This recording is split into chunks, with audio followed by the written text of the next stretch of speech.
Let's finish with section 87. It's Christmas Day in 1832, and there is a lot happening in the world near the end of 1832.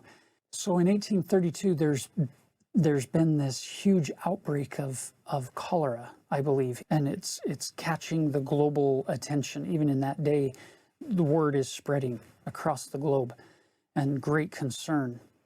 There are major struggles in those young United States at the time, where the federal government had been passing some decrees, some laws, some tariffs that were very negatively affecting the southern states from their perspective, and they were starting to really ramp up in their opposition, especially South Carolina.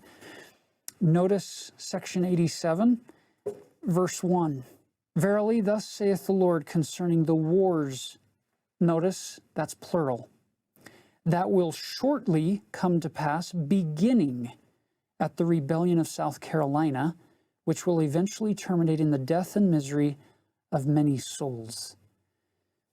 Steve Harper pointed out in his book, Making Sense of the Doctrine and Covenants, that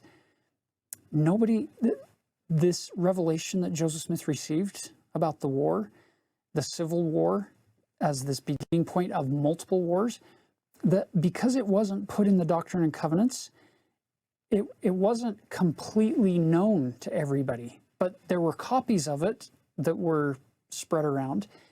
And Steve Harper points out that it was a newspaper in Philadelphia after the war breaks out.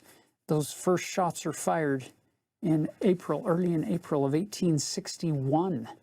So if you do the math, we're talking 29 years later when the war actually does break out. And Steve Harper points out that this newspaper in Philadelphia says, "Is there not a prophet among us?" And then they include Joseph Smith's prophecy to say this war was prophesied very clearly, and why it would happen and where.